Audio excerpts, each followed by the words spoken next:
అందరికీ నమస్తే.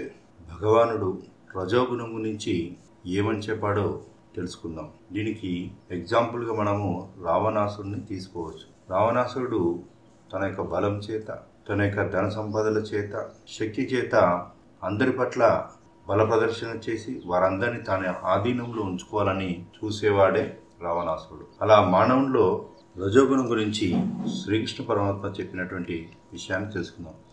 భగవద్గీత 3వ అధ్యాయం 37వ శ్లోకం. కామయేష క్రోధయేష రజోగుణ సముద్భవ మహాశనో మహాపాప్మ విద్యేన మిహ వైరిణం. దీని భావాన్ని గ్రహిద్దాం. రజోగుణం వల్ల కలిగే కామమే క్రోధం. క్రోధం అంటే మితిమీరిన కోపం. ఇది ఎంత మాత్రమో తృప్తి చెందనివ్వదు. ఇది మహాపాపి. ఈ సందర్భంలో దీనిని శత్రువు అని తెలుసుకో. దీని సంపూర్ణ వివరణ గ్రహిద్దాం. అన్ని గుణాలలోనూ రజోగుణం మహాపాప భూయిష్టమైనది. ఒకానొక రజోగుని యొక్క ప్రధాన చిహ్నమే క్రోధం.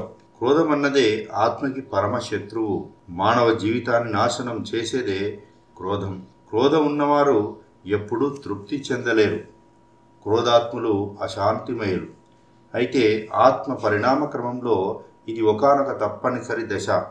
ఆ దశను త్వరగా దాటేసేయాలి. అక్కడ అనేక జన్మలు వృధా చేయరాదు. ఎవరికైనా కానీ రజోగుణ దశల్లో ఒక జన్మ ఉండడం తప్పనిసరి అయినదే. కానీ అనేక జన్మలు ఉండడం అనేది తప్పే. మరి మనలో ఉన్న రజోగుణ ధోరణులను మనం గుర్తించి సాధన ద్వారా దానిని శమింపజేసుకొని రజోగుణం నుంచి సత్వగుణంలోకి మనము వెంటనే ప్రయాణం మొదలుపెట్టేయాలి. మరి ఇంత గొప్ప జ్ఞానాన్ని అందించిన కృష్ణ పరమాత్మకి, వేదవ్యాసుల వారికి, గణపతి భగవానికి, వివరణ ఇచ్చిన పత్రిజీ గారికి, గురువులకి, గురు పరంపరకి అందరికీ నమస్కరిస్తూ థ్యాంక్ యూ.